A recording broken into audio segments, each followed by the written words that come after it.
ब्रह्मसूत्र ब्रह्मसूत्र ग्रंथ में page number 840 और 840 पेज के ऊपर से 6 नंबर की पंक्ति है। भाष्य में कस्मात् पुनः जीवः परमात्मांशः एव सन् तिरस्कृत ज्ञानैश्वर्यः भवति। ठीक है, देखो भाई, तो बात यह चल रही है तृतीय अध्याय द्वितीय पाद, और तृतीय अध्याय की द्वितीय पाद का यह प्रथम अधिकरण है, और इस अधिकरण का नाम है संध्याधिकरणम। ठीक है, और स्वप्न प्रपंच वास्तविक है या कल्पित है, इस बात का विचार इस अधिकरण में चल रहा है। जबकि पूर्व पक्षी ने कहा था स्वप्न प्रपंच पारमार्थिक है, वास्तविक है, व्यवहारिक है। उस पूर्व पक्षी का निराकरण करके सिद्धांतियों ने सिद्ध कर दिया कि स्वप्न प्रपंच केवल माया मात्र ही है, कल्पित है। दूसरी बात, स्वप्न प्रपंच निर्माण होने के लिए योग्य देश कालादि भी नहीं है, अतः स्वप्न मिथ्या है। तब पूर्व पक्ष ने पुनः कहा कि भले स्वप्न पदार्थ निर्माण करने के लिए योग्य देश कालादि सामग्री न भी हो, किंतु संकल्प मात्र से जीव स्वप्न पदार्थों को निर्माण कर देगा, अतः वो स्वप्न पदार्थ वास्तविक हो जाएंगे। जैसे ईश्वर के संकल्प से आकाश आदि सृष्टि उत्पन्न होती है, वो व्यवहारिक है, उस प्रकार। तब सिद्धांतियों ने पुनः कह दिया कि पूर्व पक्षी तुम जो बोलते हो कि जीव संकल्प मात्र से सृष्टि निर्माण कर देगा, किंतु नहीं कर सकता। क्यों? यद्यपि ईश्वर का अंश है जीव, अतः जैसे ईश्वर में ज्ञान ऐश्वर्य आदि धर्म है, उसी प्रकार के धर्म जीव में भी है, किंतु वे जीव में विद्यमान ज्ञान ऐश्वर्य आदि धर्म तिरोहित है, अभिभूत है, अविद्या आदि के द्वारा अभिभूत है। अतः जीव संकल्प मात्र से स्वप्न सृष्टि को निर्माण नहीं कर सकता। यदि उसके धर्म अभिभूत नहीं होते तो हो सकता है जीव भी संकल्प मात्र से सृष्टि को निर्माण कर दे, स्वप्न सृष्टि को, किंतु अभिभूत है उसके अविद्या के कारण। फिर पुनः प्रश्न किया था पूर्व पक्षी ने, क्या वे जीव में विद्यमान ईश्वर के धर्म ज्ञान ऐश्वर्य आदि जो भी हो, वे कभी अभिव्यक्त होंगे ही नहीं क्या? तब उसका उत्तर दिया था कि होंगे। कैसे होंगे? तब बताया था कि पराभिध्यानात् इत्यादि हेतु के द्वारा उस परमात्मा का ध्यान करेंगे, अहंग्रह वगैरह, तो उससे जीव में वे सब धर्म अभिव्यक्त हो सकते हैं, इस बात को बताया। बोलेंगे क्यों? इसलिए कि ईश्वर ही जीव के बंधन के लिए कारण है और मोक्ष के लिए कारण है, इस बात को भी बता दिया। उसके लिए श्रुति का भी प्रमाण दे दिया। अब पुनः पूर्व पक्षी पूछ रहा है, क्या पूछ रहा है? तो वही यह पंक्ति देखिए, कस्मात् पुनः जीवः परमात्मांश एव सन् तिरस्कृत ज्ञान ऐश्वर्य भवति। ठीक, तो ये जो पंक्ति चालू हुई कस्मात्, उसके ऊपर लिखिए आक्षेप। ठीक, आक्षेप। फिर उसके बाद शब्दों का थोड़ा अन्वय करते हैं। तो बीच में आया है परमात्मांशः एव सन्, परमात्मांश एव सन्, पीछे जीवः, आगे तिरस्कृत ज्ञानैश्वर्य, पीछे पुनः और पीछे कस्मात्, अंतिम में भवति। ठीक है, देखो भाई अर्थ। तो परमात्मांश एव सन्, परमात्मा का अंश ही होता हुआ जीव, तिरस्कृत ज्ञान ऐश्वर्य, ज्ञान और ऐश्वर्य का जिसका तिरस्कार हो चुका है, आवृत्त हो चुके हैं, ऐसा पुनः क्यों होता है? क्या कारण है कि जीव अपने में विद्यमान ज्ञान ऐश्वर्य को अभिव्यक्त नहीं है, उसके तिरस्कृत हो चुके हैं, किंतु तिरस्कार होने के लिए, अभिभूत होने के लिए, आवृत्त होने के लिए कारण क्या है, ये पूछ रहा है पूर्व पक्षी, है कि नहीं? तो इस शंका का उत्तर सूत्र के माध्यम से देना है, किंतु पूर्व पक्ष अभी समाप्त नहीं हुआ। और एक पंक्ति, युक्तम तो ज्ञानैश्वर्योः अतिरस्कृतत्वं विस्फुलिंगस्य इव दहन प्रकाशनयोः इति। ठीक है, तो ये जो पंक्ति है युक्तम तो, युक्तम के पहले एक छोटा वाक्य लिखिए अवतरण, आक्षेपम विवृणोति, आक्षेपम विवृणोति।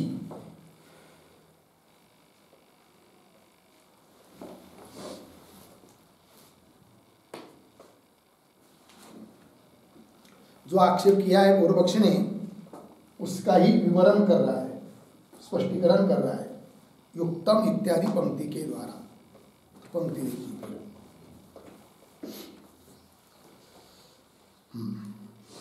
युक्तम तो क्या युक्ति युक्त है कि ज्ञान ऐश्वर्योः अतिरस्कृतत्वम्। उदाहरण, विस्फुलिंगस्य इव दहन प्रकाशनयोः इति। तो जिस प्रकार विस्फुलिंग अग्नि की चिंगारी अग्नि का अंश है, अग्नि से बहुत छोटी है, तो भी उसमें उसके हिसाब से उस विस्फुलिंग में दहन शक्ति भी है और प्रकाशन करने की शक्ति भी है। उसी प्रकार जीव ईश्वर का अंश है, तो उसमें ज्ञान और ऐश्वर्य अतिरस्कृत रहना उचित ही है। तिरस्कृत मानो मत मानो, आवृत्त मत मानो, अतिरस्कृतत्वम युक्तम तु युक्त ही होना चाहिए। ये हो गया पूर्व पक्षी। अब आगे चलिए, उच्यते, तो उच्यते इसके ऊपर लिखिए समाधानम। ठीक है, और उच्यते के पहले एक वाक्य, सत्यावरणम नास्ति, सत्य आवरणम नास्ति इति अंगीकृत्य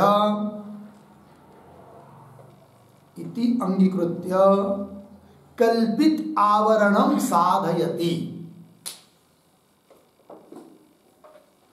कल्पित आवरणम साधयति उच्यते इति। ठीक है,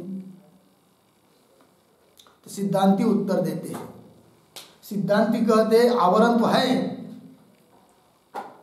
किंतु वो सत्य नहीं है, सत्य आवरणम नास्ति, ऐसा अंगीकार करके कहते हैं कल्पित आवरणम साधयति, आवरण है, कल्पित है।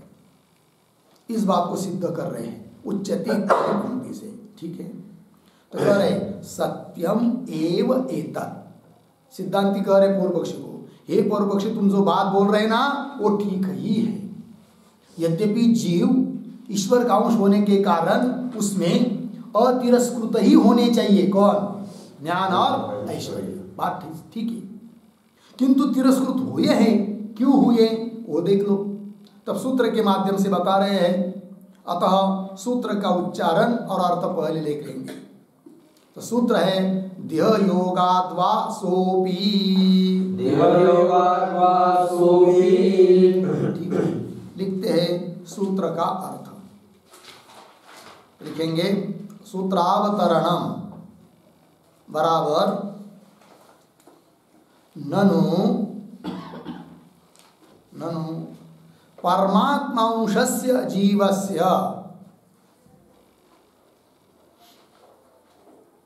परमात्मांशस्य जीवस्य ज्ञानैश्वर्यादि तिरोहितत्वे,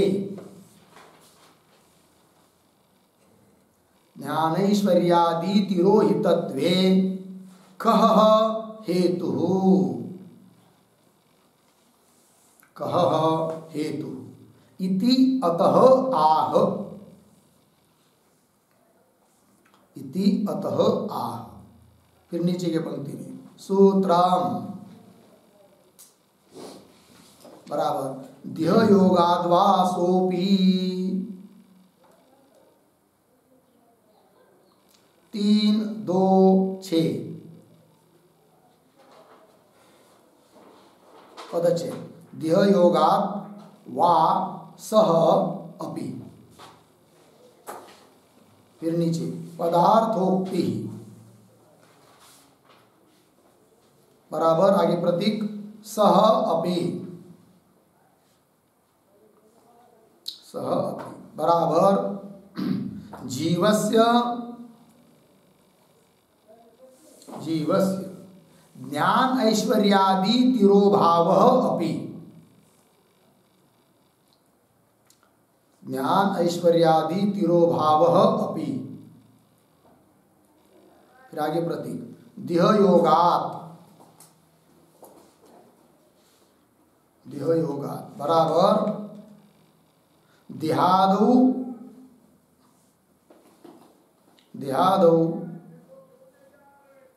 आत्मत्वाभिमान लक्षण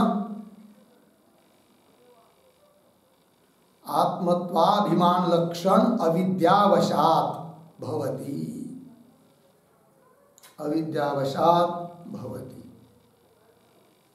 पूर्ण विराम। यथा भस्माच्छन्नस्य अग्नेः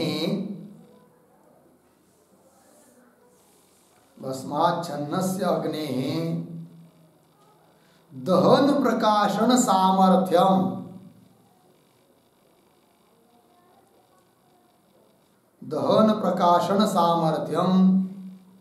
तिरो भवति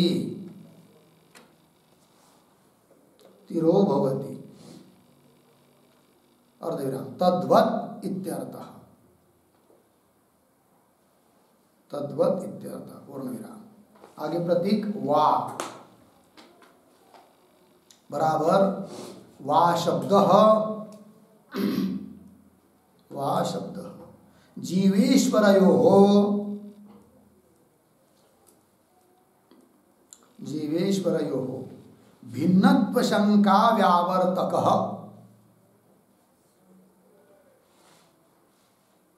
भिन्नत्व शंका व्यावर्तकः भवति। पूर्ण विराम। आगे उद्धरण चिन्ह में तत्सत्यम स आत्मा तत्त्वमसि।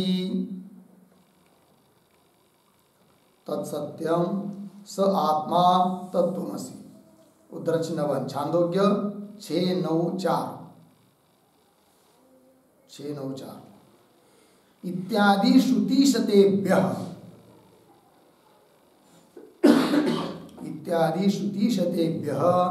तयोः अभिन्नत्व अवगमात्।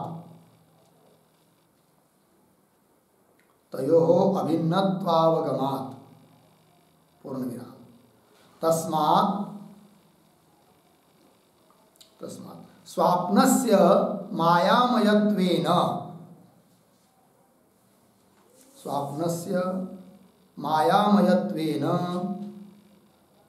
तन्निर्मुक्तस्य जीवस्य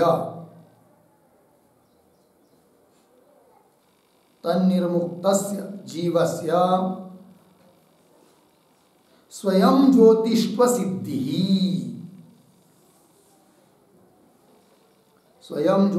सिद्धिः इति भावः। ठीक। देखो भाई आप तो सूत्रावतरण लिख रहे ननु परमात्मा अंशस्य जीवस्य, परमात्मा का अंश है जीव, तो उस जीव में ज्ञान ऐश्वर्यादि तिरोहितत्वे, ज्ञान ऐश्वर्यादि को का तिरोधान है, अभिव्यक्ति नहीं है, प्रकट नहीं है, अप्रगट है। उस अप्रगटता में कह हेतु कारण क्या है, ये प्रश्न। तब उत्तर दे रहे देह योगाद्वा सोपि। तो पदार्थोक्ति में लिख रहे सह अपि, मतलब जीवस्य ज्ञानैश्वर्यादि तिरोभाव अपि। जीव का जो ज्ञानैश्वर्यादि, जीव में जो ज्ञानैश्वर्यादि का तिरोभाव है वह भी, क्यों? देह योगात, हेतु दिया। मतलब देहादौ आत्माभिमान लक्षण अविद्यावशात भवति। बस देह में हम लोगों का क्या होता है? आत्माभिमान, अर्थात देह को ही हम लोग अपना स्वरूप मानते हैं। देह से अतिरिक्त केवल शब्द सुनने से, शब्द से थोड़ा बहुत जान भी लेते हैं, किंतु सचमुच वृत्ति से हम नहीं जान पा रहे हैं। और जब जान पाएंगे तब वो अभिभूत हुआ, तिरोहित हुआ ऐश्वर्य पुनः अभिव्यक्त हो जाएगा। ठीक है ना? तो वही कह रहे देहादौ आत्मत्वाभिमान, देहादियों में जो आत्मत्व का अभिमान है, अपनेपन का अभिमान है, वही है अविद्या, मुख्य अज्ञान। उस अज्ञान के कारण तिरोभाव हुआ है। किसका? ज्ञान ऐश्वर्यादिकों का, ये कह रहे। तो यथा भस्माच्छन्न से अग्नि, उदाहरण दे रहे। भस्म मतलब राख, उस भस्म से, राख से आच्छादित अग्नि है, तो अग्नि है, उसमें दहन प्रकाशन भी है, किंतु दहन प्रकाशन सामर्थ्य उसका तिरोभूत हो चुका है। किससे? भस्म से। भस्म को हटाएंगे तो उसमें अग्नि में क्या? दहन प्रकाशन सामर्थ्य अभिव्यक्त हो जाता है। वही कर रहे हैं। तो दहन प्रकाशन सामर्थ्यम तिरोभवति तद्वत् इत्यर्थ। आगे सूत्र में वा शब्द आया है, उसका क्या प्रयोजन? तो करे वा शब्द जीवेश्वरयोः भिन्नत्व शंका व्यावर्तक। जीव और ईश्वर का जो लोग भेद मानते हैं तो वो नहीं मानना चाहिए, अभेद ही होता है, इसलिए शब्द दिया वा, भिन्नत्व शंका की निवृत्ति करने के लिए। क्योंकि बहुत सारी श्रुतियां जीव और ईश्वर का क्या बताती है? अभेद। वही करे तत्सत्यम स आत्मा, वही सत्य है, वही आत्मा है, वही तुम हो, तत्त्वमसि इत्यादि श्रुति शतेभ्य, बहुत सारी सैकड़ों श्रुतियों से तयो अभिन्नत्व अवगमात्, जीव और ईश्वर में अभिन्नत्व का ज्ञान हो जाता है। तस्मात्, इसलिए स्वाप्नस्य मायामयत्वेन तन्निर्मुक्तस्य जीवस्य स्वयं ज्योतिष्व सिद्धि इति भावः। तस्मात्, इसलिए स्वाप्नस्य मायामयत्वेन, स्वप्न मतलब स्वप्न प्रपंच, ये सब मायामय होने के कारण तन्निर्मुक्तस्य, उससे भिन्न, उसका प्रकाशक जो जीवात्मा है वह स्वयं ज्योति है, स्वयं प्रकाशित है, अतः उसके स्वयं ज्योतिष की सिद्धि हो जाती है इति भाव। ठीक, चलिए भाई, अब चलिए आगे भाष्य में। उच्यते सत्यम एव एतत्, सिद्धांती कह रहे हैं ये तुम बोल रहे हो ठीक है, तो भी क्या? सो अपि प्रतीक है, उसका अर्थ कर रहे सोपि तु मतलब जीवस्य ज्ञानैश्वर्य तिरोभाव सह अपि, जीव का जो ज्ञान ऐश्वर्य है, जीव में जो ज्ञान ऐश्वर्य है उसमें उसका जो जीव में तिरोभाव है, वह तिरोभाव क्यों है? ज्ञान ऐश्वर्य क्यों दिखाई नहीं दे रहे जीव में? क्या कारण है? तब बता रहे देह योगात्, प्रतीक है। देह योगात् का अर्थ कर रहे हैं आगे, किंतु देह योगात् मतलब केवल स्थूल देह नहीं लेना है, स्थूल देह, सूक्ष्म देह, दोनों देह लेना है। क्यों? आगे इंद्रिय, मन ये भी आ चुके हैं ना, इसलिए। तो देह योगात्, इसके पहले एक छोटा वाक्य लिखे अवतरा सूत्रे, सूत्रे देह शब्देन, देह शब्देन स्थूलम सूक्ष्मम च देहम, स्थूलम सूक्ष्मम च देहम गृहीत्वा व्याचष्टे, व्याचष्टे देहाति। सूत्रे देह शब्देन स्थूलम सूक्ष्मम च देहम गृहीत्वा व्याचष्टे, सूत्र में जो देह शब्द है उस देह शब्द से केवल स्थूल देह नहीं लेना है, किंतु स्थूल और सूक्ष्म दोनों देहों का ग्रहण करके सूत्र का व्याख्यान कर रहे हैं। आगे देह योगात्, देह योगात् प्रतीक है, उसका अर्थ कर रहे देह, इंद्रिय, मनोबुद्धि, विषय, वेदनादि योगात् भवति। हेतु दिया देह, इंद्रिय, मन, बुद्धि, विषय, शब्द स्पर्श रूप गंध आदि विषय आदि सब, और वेदनादि योगात्, वेदना, वेदना शब्द से क्या लेंगे? तो लिखिए उस पर एक वाक्य, तो लिखते हैं वेदना शब्देन, वेदना शब्देन सुखादयः गृह्यन्ते।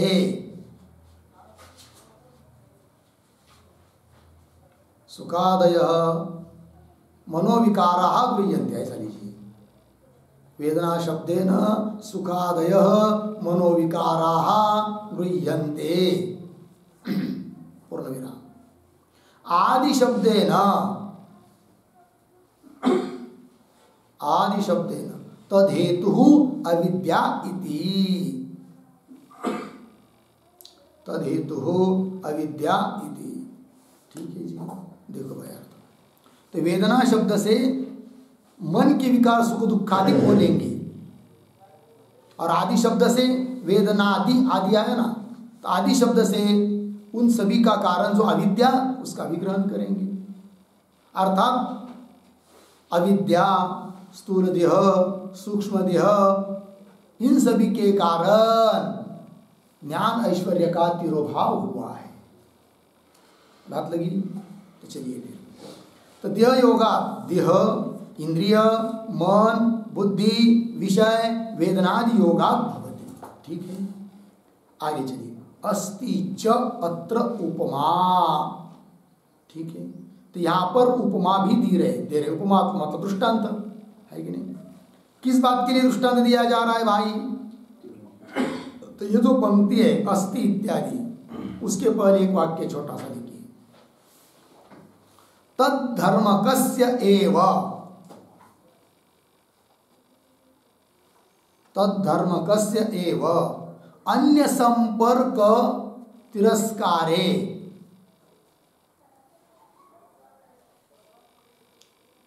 अन्य संपर्क तिरस्कारे दृष्टांतम आह, दृष्टांतम आह अस्ति इति। ठीक है, मतलब अर्थ देखिए, तद धर्म का सेवा, उसके धर्म वाला ही है, तो भी अन्य के साथ संपर्क हो जाने से वे धर्म तिरस्कृत होते हैं। इस बात को समझाने के लिए दृष्टांत दे रहे हैं। जैसे विस्फुलिंग अग्नि के दहन शक्ति आदि धर्म वाला ही है, किंतु अन्य के साथ संपर्क हो जाने से उसके वो धर्म तिरस्कृत हो जाते हैं। उसी प्रकार जीव ईश्वर का अंश होने से ईश्वर के धर्म वाला ही है, ज्ञान ऐश्वर्य वाला ही है, किंतु उस जीव का अन्य जो देहादि उनके साथ संपर्क हो जाने के कारण वे सभी धर्म उसके तिरस्कृत हो जाते, लुप्त हो जाते, छिप जाते, अवरुद्ध हो जाते हैं। इस बात को बता रहे हैं। पंक्ति देखिए, अत्र अस्ति च अत्र उपमा। क्या है भाई? यथा अग्नेः दहन प्रकाशन संपन्नस्य अपि अरणीगतस्य दहन प्रकाशने तिरोहिते भवतः यथा वा भस्माच्छन्नस्य। ठीक, ये दृष्टांत हुआ। यथा अग्नेः दहन प्रकाशन संपन्नस्य, दहन प्रकाशन संपन्नस्य अपि अग्नेः। अग्नि कैसा होता है? दहा शक्ति से और प्रकाशन शक्ति से संपन्न है, युक्त है, तो भी अरणीगतस्य दहन प्रकाशने तिरोहिते, किंतु वह वही अग्नि जब अरणि में विद्यमान है तब तो उसके दहन और प्रकाशन शक्ति तिरोहित रहती है। बोलेंगे अरणि ये क्या चीज है? तो अरणीगतस्य जो आया है ना, अरणि में विद्यमान, तो उसके ऊपर एक वाक्य लिखिए छोटा सा। शमी के लकड़ी को, शमी के लकड़ी को अरणि कहते हैं, अरणि कहते हैं, पूर्ण विराम। जिनके घर्षण से, जिनके घर्षण से अग्निहोत्री लोग, अग्निहोत्री लोग अग्नि निर्माण करते हैं, अग्नि निर्माण करते हैं। ठीक है जी, देखो भाई, एक पेड़ है, उसका नाम है शमी। उसकी जो लकड़ी है ना, उसको कहते अरणी, और उसमें बहुत ज़्यादा अग्नि की मात्रा ज़्यादा होती है। इसलिए यज्ञ करते समय, अग्निहोत्र आदि करते समय क्या करते वो लोग, शमी का जो पेड़ उसके लकड़ी 2 टुकड़े लेते हैं सूखी हुई है, और उनको ऐसे एक दूसरे पर घिसते हैं, तो उससे अग्नि उत्पन्न होती है। तो यहाँ क्यों दिया उसका उदाहरण, तो उस अरणी में, उस लकड़ी में अग्नि तो विद्यमान है, तो भी उसका दहन और प्रकाशन सामर्थ्य व्यक्त नहीं है। अग्नि का धर्म होते हुए भी अन्य के साथ संपर्क हो गया, अग्नि लकड़ी के साथ, तो तिरोभूत हो गए उसके धर्म, अग्नि के धर्म, दहन आदि। ये दृष्टांत हुआ। पंक्ति देखिए, यथा अग्ने दहन प्रकाशन संपन्नस्य अपि अरणिगतस्य दहन प्रकाशने तिरोहिते भवतः। ठीक है, कोई बोलेगा भाई हमने कभी देखा नहीं अरणी को, न घिसते हुए दिखा, पता नहीं उसमें अग्नि है या नहीं है, आपने उसका दृष्टांत दिया, हमारे परिचित दृष्टांत दो, तब दे रहे यथा वा भस्माच्छन्नस्य। ठीक है, ये जो पंक्ति है यथा वा, यथा के पहले एक छोटा वाक्य लिखिए। ठीक है, हाँ, तो लिखेंगे अरणिस्तः अग्नि, अरणिस्तः अग्नि अस्ति इति एतत्, अस्ति इति एतत् एव संदिग्धम, इति हो गया ना, एतत् एव संदिग्धम इति आशंक्य आह, इति आशंक्य आह यथावा। ठीक है, दूसरा दृष्टांत दे रहे हैं, यथावा भस्मच्छन्नस्य अर्धविराम, पीछे की कुछ पद आएंगे, अनुवृत्ति होगी, कैसा वाक्य पूरा होगा, यथावा भस्मच्छन्नस्य क्या,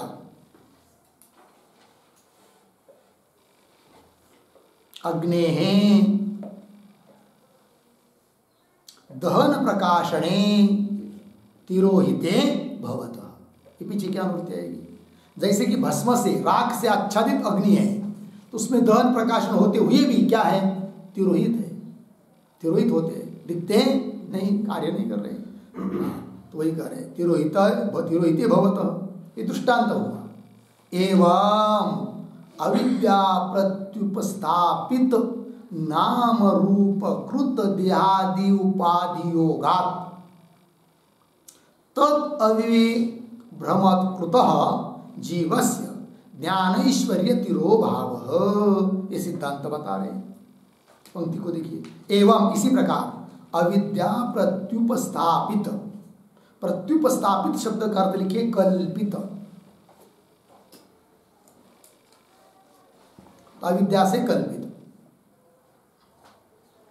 क्या है, नाम रूप, ये अविद्या से कल्पित है। ठीक है, देखो भाई, अविद्या प्रत्युपस्थापित, अविद्या से कल्पित नाम रूप, और उस नाम रूप से बनाया गया कृत देहादि, और उस देहादि उपाधि योगात्, देहादि उपाधि के संबंध के कारण, देहादिकों के साथ तादात्म्य होने के कारण क्या होता है जी, थोड़ा अन्वय आगे, देहादि उपाधि योगात्, एक शब्द छोड़कर, जीवस्य पीछे तद अविवेक भ्रमकृतः, आगे ज्ञान ऐश्वर्य तिरोधाः। बस देहादि उपाधि के कारण, देहादि उपाधि का संबंध होने के कारण जीवस्य अर्थात जीव में तद अविवेक भ्रमकृतः ज्ञान ऐश्वर्य तिरोभाव। ज्ञान ऐश्वर्य का क्या होता है, तिरोभाव। क्यों, अविवेक भ्रमकृतः, अविवेक हो चुका है, किसको, जीव को। कैसा अविवेक हो चुका है, देहादि पदार्थ वस्तुता मय नहीं है, किंतु मय समझ रहा है, देहादियों से भिन्न अपने को नहीं जान रहा है, यही उसको क्या है, अविवेक का भ्रम है। तो ये जो शब्द है तद अविवेक भ्रमकृतः, उस पर एक वाक्य लिखेंगे, अहम उपादितः भिन्नः, अहम उपादितः भिन्नः नास्मि,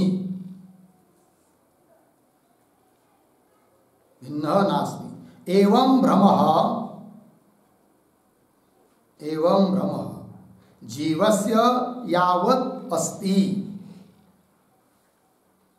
जीवस्य यावत् अस्ति तावत् ज्ञानैश्वर्य तिरोभावः भवति। ज्ञानैश्वर्य तिरोभावः भवति। तिरोभावः भवति। ठीक है, देखो भाई अर्थ देखो, अहम उपादित भिन्न नास्मि, ये समझता है जीव, मैं देहादि उपाधियों से भिन्न नहीं हूं, ये भ्रम है उसको। यद्यपि देहादि उपाधियों से भिन्न है, समझ नहीं पा रहा है। तो अहम उपादित भिन्न नास्मि एवं इस प्रकार का भ्रम जीव से यावत अस्ति, जीव में जब तक है तब तक ज्ञान ऐश्वर्य तिरोभाव भवति, तब तक जीव में ज्ञान ऐश्वर्य का क्या है, तिरोभाव ही है। ये बात बता दी। चलिए आगे चलते हैं। वा शब्द जीवेश्वरयो अन्यत्व शंका व्यावृत्त्यर्थ। सूत्र में जो वा शब्द आया है ना, उसके बारे में लिख रहे भगवान भाष्यकार। वा शब्द क्या कहता है, जीव और ईश्वर में अन्यत्व आशंका, अन्यत्व भिन्नत्व। कोई यदि कहता समझता है कि जीव और ईश्वर भिन्न भिन्न है, तो उस शंका का निवृत्ति करने के लिए वा शब्द दिया है। अर्थात जीव ईश्वर में भेद नहीं है। जीव ईश्वरयो अन्यत्व आशंका व्यावृत्त्यर्थ वा शब्द। ठीक है, आगे चलिए। ननु अन्य एव जीव ईश्वरादस्तु, क्यों तिरस्कृत ज्ञान ऐश्वर्यत्वात् किम देहयोग कल्पनाया। पूर्व पक्षी बोल रहा है, किंतु ये जो ननु इत्यादि पंक्ति है उसके ऊपर लिखिए आक्षेप। आक्षेप। और ननु के पहले एक छोटा वाक्य लिखिए उदाहरण, लिखेंगे जीवस्य ईश्वरत्वम्, जीवस्य ईश्वरत्वम् अंगीकृत्य आवरण कल्पनातः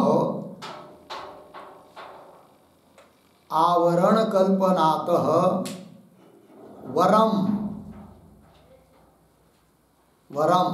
अन्यत्व कल्पना इति आशंकां दर्शयति,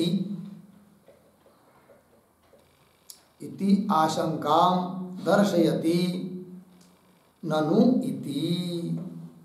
देखो भाई अर्थ, तो जीवस्य ईश्वरत्वम अंगीकृत्य, पूर्व पक्षी बोल रहा है जीव में ईश्वरत्व मानकर, दोनों का भेद मानकर फिर पुनः अंगीकृत्य आवरण कल्पना, तो अभेद्य है कि नहीं।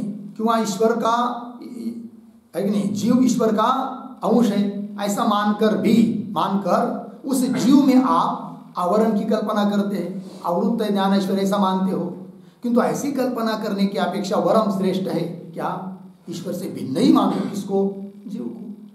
ईश्वर सर्वज्ञ है, सर्वशक्ति वाला है, जीव में वो सब धर्म नहीं है, और वो सब धर्म न होने के कारण संकल्प मात्र से स्वप्न को उत्पन्न नहीं कर सकते। बोल दो, काय को अभेद मानना, फिर उसके ज्ञान ऐश्वर्य है जीव में वैसा भी मानना, फिर अविद्या आदि उपाधि की कल्पना करना, फिर उपाधि के कारण उसके धर्म का तिरोभाव मानना। इतनी कल्पना करने की अपेक्षा सीधी बात बोल दो कि जीव से ईश्वर भिन्न है, ईश्वर से जीव भिन्न है। कौन बोल रहा है, और पक्षी।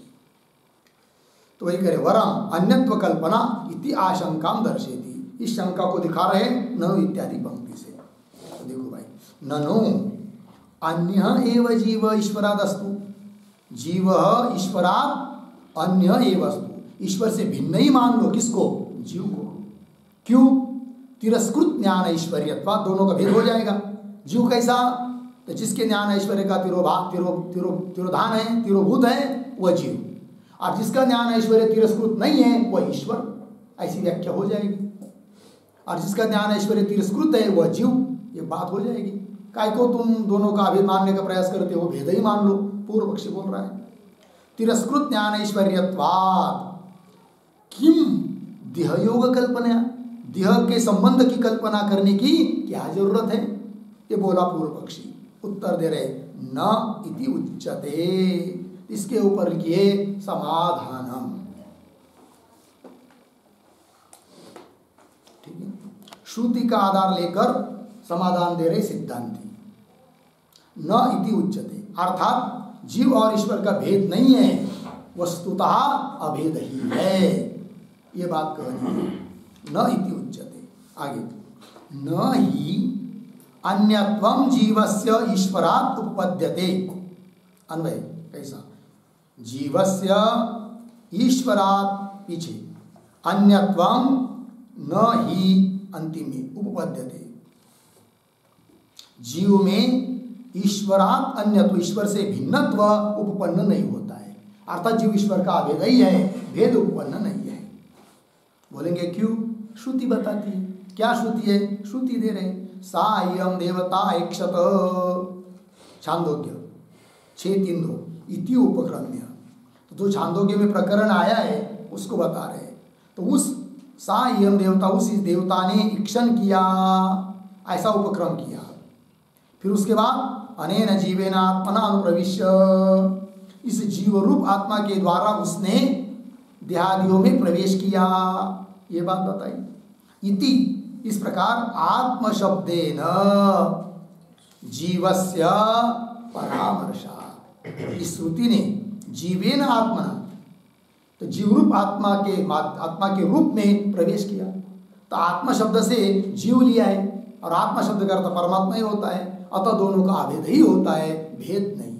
क्योंकि उसी ने देवता रूप से इक्षण किया, फिर वही प्रवेश कर चुका है जीव के रूप में, अर्थात जीव और परमात्मा में अभेद है, भेद नहीं, वही कह रहे। इति आत्म शब्देन जीवस्य परामर्शात्, जीव का उल्लेख किया है। फिर उसके बाद क्या बताया वहां श्रुति में? तब करे तत्सत्यम स आत्मा तत्त्वमसि श्वेतकेतो, हे श्वेतकेतो, तत्सत्यम, वही आत्मा सत्य है, वही आत्मा है, वही तुम हो, तत्त्वम असि। इति च जीवाय उपदिशति ईश्वरात्मत्वम। कैसा पढ़ेंगे? इति च जीवाय ईश्वरात्मत्वम उपदिशति। इति, इस प्रकार बहुत सारी श्रुतियां जीवाय, जीव को, लेकिन क्या कहती है? ईश्वरात्मत्वम। ईश्वरात्मत्व मतलब ईश्वर स्वरूपत्वम उपदिशति। जीव क्या ईश्वर स्वरूप है, ऐसा उपदेश करती है बहुत सारी श्रुतियां। ईश्वरात्मत्वम, ईश्वर स्वरूपत्वम कथयति उपदिशति। ठीक है, आगे। अतः अनन्य एव ईश्वरात् जीव सन देह योगात् तिरोहित ज्ञान ऐश्वर्य भवति। ठीक है, थोड़ा अन्वय। अतः जीव पीछे ईश्वरात् और पीछे अनन्य एव, आगे सन, आगे सरल है। अतः इसलिए जीव ईश्वरात् अनन्य एव, अनन्य, अनन्य मतलब अभिन्न, न अन्य इति अनन्य, अर्थात अभिन्न। तो ईश्वर से जीव अभिन्न ही है, और अभिन्न होता हुआ ही देह योगात्, देह के संबंध के कारण, देह के साथ तादात्म्य होने के कारण तिरोहित ज्ञान ऐश्वर्य भवति। कहा जीव, ऐसा होता हो जाता है जीव कि जिसका ज्ञान और ऐश्वर्य तिरोहित हो गया है देह संबंध के कारण, है ना। जिसकी जितनी देहाशक्ति उतना उसको दुख, और जिसकी जितनी जितनी देहाशक्ति कम होती जाएगी उसका उतना उतना उसको आनंद बढ़ता जाएगा, दुख कम होता जाएगा, ये बात है। चलिए भाई, तो ज्ञानेश्वर्य भवति। आगे चलिए। अतश्च न सांकल्पिकी जीवस्य स्वप्ने रथादि सृष्टि घटते। ठीक है, शब्दों का अन्वय। अतश्च 2-3 शब्द जोड़कर आगे। जीवस्य स्वप्ने, पीछे सांकल्पिकी, आगे रथादि सृष्टि ही, पीछे शुरू में न, अंतिम में घटते। ठीक है, क्या बात बताई? ये जो पंक्ति अतश्च, अतश्च के पहले एक वाक्य लिखिए। जीवस्य ज्ञानादि तिरोभावे अपि, ज्ञानादि तिरोभावे अपि किम स्यात्, किम स्यात् तत्र आह अतश्च इति। ठीक है, देखो भाई, तो जीवस्य ज्ञानादि तिरोभावे अपि, जीव में ज्ञानादिकों का तिरोभाव मानने पर भी क्या सिद्ध होगा? शंका। तब कह रहे अतश्च, तो मूल बात चल रही थी पीछे, उसको ले रहे हैं अतश्च। क्या? जीवस्य स्वप्ने सांकल्पिकी रथादि सृष्टि न घटते। पूर्व पक्षी बोला था ना कि जीव संकल्प कर देगा, बाकी की उचित देश काल सामग्री न होने पर भी सत्य संकल्प से ही जीव स्वप्न सृष्टि को उत्पन्न कर देगा। अतः स्वप्न सृष्टि सत्य हो जाएगी संकल्प मात्र से उत्पन्न होने से।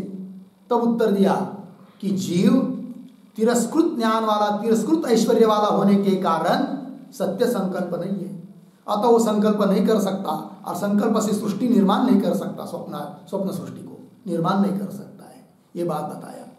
अतः इसलिए जीवस्य स्वप्ने, जीव का स्वप्न में सांकल्पिकी रथादि सृष्टि न घटते, संकल्प से जीव रथादि स्वप्न सृष्टि को उत्पन्न कर दे, यह घटित नहीं होता है, यह बात बता दिया।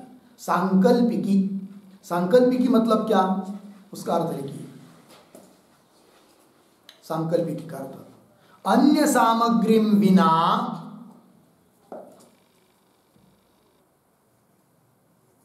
अन्य सामग्री विना केवल संकल्प मात्रेण, केवल संकल्प मात्रेण बराबर इच्छा सामर्थ्येन इत्यर्थः, इच्छा सामर्थ्येन इत्यर्थः। संकल्प मात्र से मतलब इच्छा सामर्थ्य से केवल इच्छा कर दिया और स्वप्न सृष्टि बन गई, ऐसा होता होगा नहीं, ये बात। आगे चलिए अभी, यदि च, और युक्ति से बता रहे अभी, यदि च सांकल्पिकी स्वप्ने रथादि सृष्टि स्यात् न एव अनिष्टम कश्चित् स्वप्नम पश्येत्। ठीक है, शब्दों का थोड़ा अन्वय। च पीछे यदि, फिर आगे स्वप्ने, पीछे सांकल्पिकी, आगे रथादि सृष्टि स्यात्, फिर दो शब्द छोड़ आगे कश्चित्, पीछे अनिष्टम, आगे स्वप्नम, फिर पीछे न एव, आगे पश्येत्। बहुत बड़ी युक्ति दी है। और ये जो पंक्ति है ना, यदि च, यदि के पर एक वाक्य, सांकल्पिकत्वे दोषांतरम आह, सांकल्पिकत्वे दोषांतरम आह यदि च। ठीक है, देखो भाई, संकल्प मात्र से सृष्टि मानने पर और क्या दोष आते हैं उस बात को बता रहे हैं। च और यदि, समझ लीजिए थोड़ी देर के लिए पूर्व पक्षी कहने के अनुसार मानेंगे कि जीव संकल्प मात्र से, अपनी इच्छा मात्र से स्वप्न सृष्टि को निर्माण कर देता है, तब सिद्धांति अगर यदि ऐसे होगा तो किसी को भी अनिष्ट बुरा स्वप्न नहीं पड़ेगा, क्योंकि अनिष्ट बात का कोई संकल्प करता ही नहीं, व्यवहार में करता है क्या? नहीं, किंतु बुरा स्वप्न भी लोगों को पड़ता है। इसका मतलब स्वप्न सृष्टि जीव के संकल्प मात्र से नहीं होती है, यही बात कह रहे।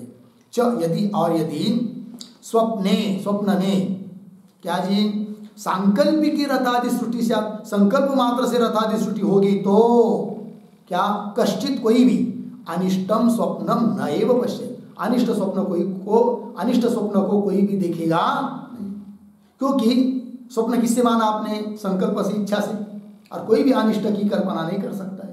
यही कह रहे आगे देखिए, नहीं कश्चित अनिष्टम संकल्पयेत्, कश्चित अनिष्टम न संकल्पयेत्, कोई भी अनिष्ट का संकल्प करता नहीं है। अतः फिर स्वप्न अनिष्ट स्वप्न पढ़ना ही नहीं चाहिए, जबकि पढ़ता है। अतः संकल्प मात्र से सृष्टि नहीं होती है, यह अर्थ हो गया। कश्चित अनिष्टम नहीं संकल्पयते, संकल्पयते का अर्थ लिखिए इच्छा न करोति, नहीं संकल्पयते मतलब इच्छा न करोति, इच्छा नहीं करता है, कोई भी अनिष्ट की इच्छा नहीं करता है। ठीक है, आगे चलिए आप। यद पुनः उत्तम, अब पूर्व पक्ष ने जो पीछे एक बार आक्षेप किया था उसका स्मरण देकर उसका खंडन कर रहे सिद्धांती। तो ये जो पंक्ति आ रही है आगे, यद पुनः उत्तम, तो यद के पहले एक छोटा वाक्य, परोक्तम अनुद्य निरस्यति, परोक्तम अनुद्य निरस्यति यद इति। पूर्व पक्ष ने जो बात बताई है उसका अनुवाद करके निराकरण कर रहे हैं। पंक्ति देखिए भाई आगे, यद पुनः उत्तम, जो पूर्व पक्ष ने बात कही है, क्या बात कही है? जागृत देश श्रुति ही स्वप्न से सत्यत्वम स्थापयति इति, ये बात बोली है पूर्व पक्षी ने। ठीक है, फिर न तत्साम्य वचनम, ये आगे उत्तर देंगे। देखो भाई, तो क्या बात है? जागृत देश श्रुति, पूर्व पक्षी बोला था कि श्रुति बता रही है क्या कि स्वप्न देखने वाले को जो स्वप्न सृष्टि है ना, वह उसके लिए जागृत देश ही है, ऐसा श्रुति ने बताया है। तो जागृत देश की जागृति की उपमा दी है स्वप्न को, इसका मतलब जागृत जैसा सत्य है वैसा स्वप्न सत्य है, ऐसा मानना चाहिए। ये बोला था कौन? पूर्व पक्षी। वही कह रहे, जागृत देश श्रुति स्वप्नस्य सत्यत्वम स्थापयति, स्वप्न का सत्यत्व स्थापित कर देगी, निश्चित कर देगी, ऐसा कहा था पूर्व पक्षी ने श्रुति का आधार लेकर। जागृत देश श्रुति, कौन वो श्रुति है? उस श्रुति को लिखिए, जागृत देश श्रुति। इसके ऊपर उद्धरण चिन्ह में अथो खलु आहुहु, अथो खलु आहुहु जागृत देश एव अस्य, जागृत देश एव अस्य एष इति। उद्धरण चिन्ह बृहदारण्य 4:3-14, 4:3-14 इति श्रुति, ये श्रुति है। ठीक है, चलिए भाष्य में, जागृत देश श्रुति स्वप्न से सत्यत्वम स्थापयति इति, अर्धविराम। उत्तर दे रहे, न तत्साम्य वचनम सत्यत्व अभिप्राय, अर्धविराम। फिर स्वयं ज्योतिष्व विरोधात। ठीक है, सिद्धांति कह रहे, अरे भाई पूर्व पक्षी, उस श्रुति ने जो साम्य बताया है, साम्यता बताई है, किंतु उसका अभिप्राय स्वप्न प्रपंच सत्य है, इस बात को बताने के लिए नहीं है। वही कह रहे, न तत्साम्य वचनम सत्यत्व अभिप्रायम न, वो जो श्रुति ने साम्य बताया है, साम्यता बताई है, वह साम्यता स्वप्न सत्य है इस अभिप्राय से नहीं बताई है। बोलेंगे मानेंगे तो क्या होगा? यदि स्वप्नों को सत्य मानेंगे उस साम्य वचन के बल पर, तो होगा क्या? स्वयं ज्योतिष्व विरोधा, स्वयं ज्योतिष्व के साथ विरोध होगा। अर्थात श्रुति ने आत्मा स्वयं प्रकाशित है, स्वयं ज्योति है, इस बात को बताने के लिए स्वप्न बताया है, फिर वो सिद्ध नहीं होगा, अर्थात उस श्रुति के साथ फिर विरोध हो जाएगा। ये कह रहे स्वयं ज्योतिष्व विरोधात, लग गया। चलिए आगे, श्रुत्या एवच, और ये तो दे रहे कि स्वप्नों को सत्य इसलिए भी नहीं मान सकते, क्यों? श्रुति ने ही स्वयं बताया है रथादि का अभाव। वही कह रहे श्रुत्या एवच स्वप्ने रथादि अभाव से दर्शितत्व, न क्या बताया ना श्रुति, क्या श्रुति है वो? न तत्र रथा न रथ योगा न पंथानुभवंती। बृहदारण्य 4:3-10 सब बताया कि स्वप्न में न तो रथ है, न रथ के घोड़े हैं, न मार्ग है, स्वयं अभाव बता रही श्रुति। अतः स्वप्न को सत्य बताने में श्रुति का तात्पर्य नहीं है। श्रुत्या एवच स्वप्ने रथादि अभाव से दर्शितत्वात्, हो गया। आगे चलिए, जागृत, फिर बोलेंगे भाई जागृत के साथ साम्यता क्यों बताइए श्रुति ने स्वप्न की? सत्यत्व अभिप्राय से नहीं बताइए, आपने कहा सिद्धांत होगी कि जिस श्रुति में जागृत देश के समान स्वप्नों को बताया है, वह साम्यता स्वप्न प्रपंच को सत्य बताने के लिए नहीं है, यह आप सिद्धांति ने कहा। और उस साम्य वचन से स्वप्न में सत्यता सिद्ध नहीं हो सकती, फिर साम्य वचन किस लिए दिया है बताओ? ये पूछेगा पूर्व पक्षी, तब उसको उत्तर दे रहे जागृत प्रभव इत्यादि पंक्ति से। तो ये जो पंक्ति चालू हो रही है जागृत प्रभव वासना इत्यादि, उसके पहले एक वाक्य लिखे अवतरण तर्हि तर्हि केन अभिप्रायेण इदं साम्यम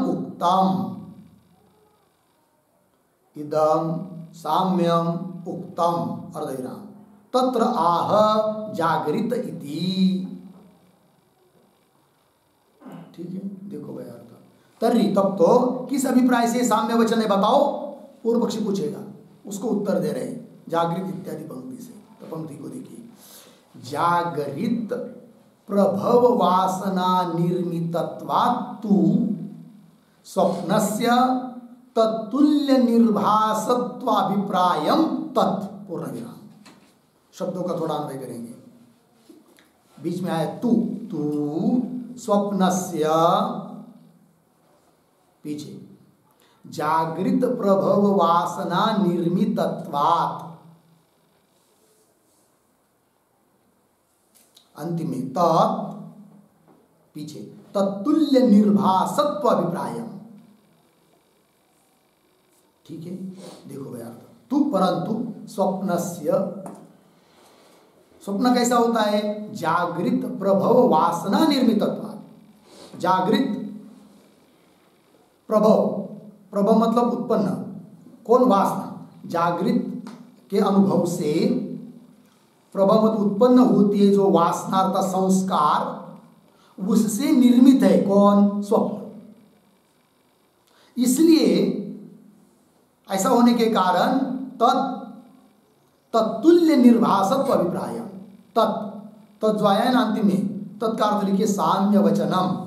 वह साम्य वचन किस लिए है, तत्तुल्यत्व निर्भासत्व अभिप्राय, मतलब जागृत की जैसा दिखाई देता है कौन, स्वप्न, उनकी प्रतीति एक जैसी है, इस दृष्टि से साम्य वचन है, न कि जागृत की तरह स्वप्न सत्य है, इस बात को बताने के लिए साम्य वचन है। लग गया, तत्तुल्य जागृत के तुल्य, तत् मतलब यहां पर जागृत, एक तत् शब्द का अर्थ साम्य वचन जो अंतिम का है, फिर तत्तुल्य, तत् मतलब जागृत के तुल्य, निर्भास प्रतीति दिखना, निर्भासत्व अभिप्राय वो साम्य वचन है, सत्य तो बताने के अभिप्राय से नहीं है, ये बात कह दी। ठीक है ना, तो ये जो है ना भाई तत्तुल्य निर्भासत्व अभिप्रायम, इस पर एक टिप्पणी लिखते हैं छोटी सी, तो लिखेंगे स्वप्ने अपि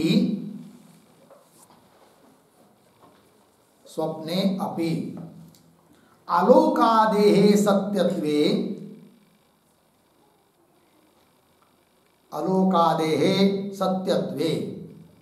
जागृति इव आत्मनः स्वप्रकाशत्वं अस्फुटं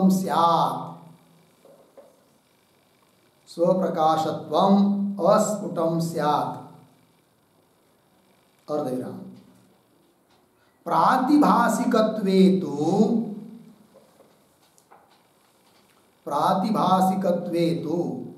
आलोक इंद्रिय असत्वे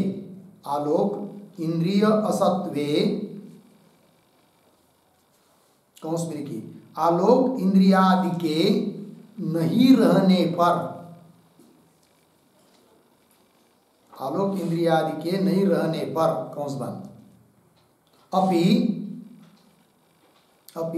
अर्थापरोक्षम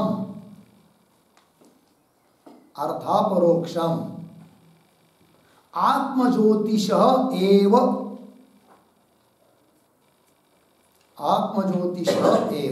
इति स्फुटं सिद्ध्यति पूर्ण विराम। तस्मात् देशादि साम्य वचनम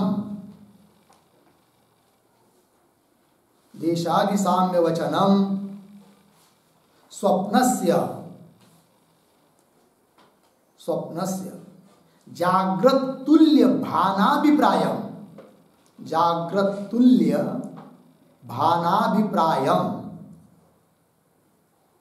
इत्यर्थः।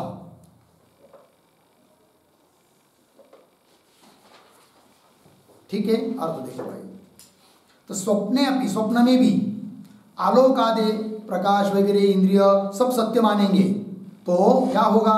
जागृति इव आत्मन स्वप्रकाशत्वम अस्फुटम शाद। जैसे जागृत अवस्था में आत्मा का स्वयं प्रकाशत्व अस्फुट है, स्पष्ट नहीं है, उसी प्रकार स्वप्न में भी आत्मा का स्वयं प्रकाशत्व स्पष्ट नहीं हो पाएगा, क्योंकि वहां पर भी प्रकाशन के लिए सहायक सत्य यदि आलोक आदि मानेंगे तो। और प्रातिभाषिकत्व, स्वप्न पदार्थ प्रातिभाषिक कल्पित है ऐसा मानेंगे तो क्या होगा फिर? तो स्वप्न में प्रतीत होने वाले आलोक प्रकाश इंद्रिय आदि ये सब असत्य झूठे हैं, तो भी अर्थापरोक्षम स्वप्न के पदार्थों का अपरोक्ष हो रहा है, प्रत्यक्ष हो रहे हैं। क्यों? आत्मा ज्योतिष, आत्मा के प्रकाश से, अर्थात आत्मा का स्वयं प्रकाशत्व स्पष्ट हो जाता है स्वप्न को कल्पित मानने से। तो वही करें, आत्म ज्योतिष एव इति स्फुटम अर्थात स्पष्टम सिद्ध्यति। तस्मात् इसलिए देहादि साम्य वचनम स्वप्नस्य, है कि नहीं, देशादि, इसलिए देशादि मतलब जागृत देशादि के साम्य स्वप्न है, ये तो वचन है। वो किस बात के लिए भाई? स्वप्न से जागृत तुल्य भानाभिप्राय, स्वप्न और जागृत में जो भान हो रहा है, प्रतीति हो रही है, अनुभव हो रहा है, दिखाई दे रहे पदार्थ वो एक जैसी है इस दृष्टि से। किंतु यह अभिप्राय नहीं कि जागृत की तरह स्वप्न पदार्थ सत्य है, जागृत की तरह दिखते हैं, इस अभिप्राय से वो तुल्य वचन है, ये बताया। हो गया, चलिए आगे अंतिम में। तस्मात् उपपन्नम स्वप्नस्य माया मात्रत्वम, तस्मात् स्वप्नस्य माया मात्रत्वम उपपन्नम, है कि नहीं? इसलिए स्वप्न माया मात्र है यह सिद्ध हुआ। किंतु तस्मात् के पहले भी एक वाक्य लिखते हैं, स्वप्नस्य स्वप्नस्य सत्यत्व साधका भावे, स्वप्नस्य स्वप्न सॉरी क्या लिखा है? स्वप्नस्य, हाँ, सत्यत्व साधका भावे ऐसा चाहिए। स्वप्नस्य सत्यत्व साधका भावे, आगे मिथ्यात्व साधके च, मिथ्यात्व साधके च फलितम उपसंवरति, फलितम उपसंवरति तस्मात् इति। ठीक, देखो भाई अर्थ। तो स्वप्न से सत्यत्व साधका भावे, स्वप्न को सत्य सिद्ध करने के लिए कोई साधक अनुकूल हेतु आदि नहीं है, ये बताया। और मिथ्यात्व साधक है, और मिथ्यात्व सिद्ध करने के लिए बहुत सारी श्रुति युक्ति विद्यमान है। ये सब करने से फलित क्या निकला, तब उसका उपसंहार कर रहे अंतिम में। तस्मात् स्वप्नस्य माया मात्रत्वम उपपन्नम, स्वप्न माया मात्र है, कल्पित है, झूठा है, यह बात उपपन्न हो गई, युक्तियुक्त हो गई, ये बात हो गई भाई। इस प्रकार ये 6 नंबर के सूत्र का व्याख्यान पूरा हुआ, भाष्य पूरा हुआ, और इसके साथ साथ ये पहला अधिकरण भी समाप्त हुआ। आगे का विचार हम लोग कल करते हैं। ओम पूर्णमदः पूर्णमिदं पूर्णात् पूर्णमुदच्यते पूर्णस्य पूर्णमादाय पूर्णमेवावशिष्यते। ओम शांति शांति शांति।